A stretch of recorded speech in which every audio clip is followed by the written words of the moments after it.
Buen día para todos, mi nombre es Jason Orozco. El día de hoy les voy a hablar sobre los principios básicos. Fenómenos enérgicos del átomo de hidrógeno. La carga eléctrica es la propiedad básica de la partícula de la materia. Cuando una carga se mueve, genera un campo magnético. De este movimiento surgen momentos magnéticos que permiten la interacción con campos magnéticos externos. La resonancia magnética es el patrón del hidrógeno. Actúa como un pequeño imán gracias a su espín. Al colocar en un campo magnético, su comportamiento permite obtener imágenes. La intensidad del campo magnético se mide en Tesla. Estos principios son la base de la resonancia magnética. Tres conceptos relacionados con el comportamiento nuclear del átomo de hidrógeno. Fenómeno clave en la formación de la imagen por resonancia. Espín nuclear. El patrón gira sobre su propio eje con un pequeño imán. El movimiento interno es la base de la resonancia magnética. Precisión. Al entrar al campo magnético, el principio B, el eje del patrón gira describiendo un cono. La velocidad del movimiento depende de la intensidad del campo. Estados enérgicos. Los patrones pueden alinearse a favor del campo, menor energía, o en contra, mayor energía. Esta diferencia produce la magnetización neta necesaria para generar la señal. Magnetización longitudinal. Cuando los patrones se colocan en un campo magnético B, la mayoría se alinean en la misma dirección, aunque algunos orientan al contrario. Predomina la alineación a favor del campo, generando la magnetización neta a lo largo del eje Z. Esa magnetización longitudinal es esencial para producir señal en resonancia magnética. Pulso de radiofrecuencia. Cuando se aplica un pulso de radiofrecuencia de Larmor, la magnetización que estaba en el eje Z se mueve hacia el plano transversal, donde se puede detectar los grados de inclinación, depende del pulso, con un ángulo de 90 grados, que coloca toda la magnetización en un plano transversal. Muchas gracias. Cordial saludo para todos, mi nombre es Melanie Manrique. Hoy les vengo a hablar un poco sobre la magnetización transversal y la relajación transversal T2 y la relajación longitudinal T1. Bueno, para empezar tenemos que la magnetización transversal aparece después de que aplicamos un pulso RF, ya que normalmente es un pulso de 90 grados. Este pulso hace que los protones que antes estaban alineados en el eje Z se inclinen hacia el plano XY y comiencen a girar sincrónicamente. Gracias a esta magnetización transversal, la antena receptora puede captar la señal de RM, o sea, de la resonancia, ya que en pocas palabras es la responsable directa de darnos la señal que vemos en las imágenes de la resonancia. Como segundo punto tenemos la relajación transversal. La relajación transversal o relajación T2, como también se le puede llamar, es el proceso por el cual la magnetización transversal empieza a perder coherencia, ya que los protones dejan de girar en sí en su entorno, y esto es debido a que las interacciones entre ellos y la señal captada no pasa por la antena y esta se va debilitando.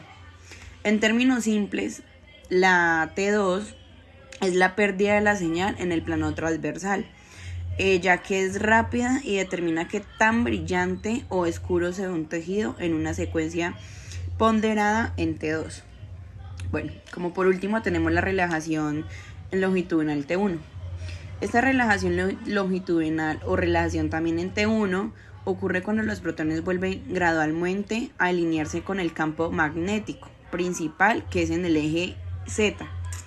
Aquí la magnetización se recupera poco a poco después del pulso RF. ya que esto nos da la recuperación exacta y continua del eje Z. Y esta nos define el contraste típico de las imágenes en T1. Listo, muchas gracias, espero les haya gustado.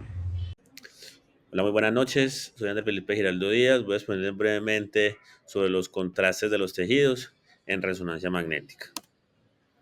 Hablemos de los parámetros intrínsecos propios del tejido. Son características biológicas y físicas que no podemos modificar directamente. En la T1 mide los protones, los protones, recuperan su magnetización en el eje longitudinal. En la T2 mide la pérdida de coherencia de los protones en plano transversal. La, en la densidad de protones ODP, cantidad de núcleos de hidrógeno presentes en el tejido. En la T2 refleja inhomogeneidades locales del campo magnético. Hablamos de la difusión molecular, es un movimiento browniano de las moléculas de agua. Igual hablemos de perfusión, aporte sanguíneo del tejido, sustentabilidad magnética, variaciones locales en el campo por presencia de hierro y calcio, ¿cierto? Vamos a hablar de los parámetros extrínsecos controlados por las secuencias.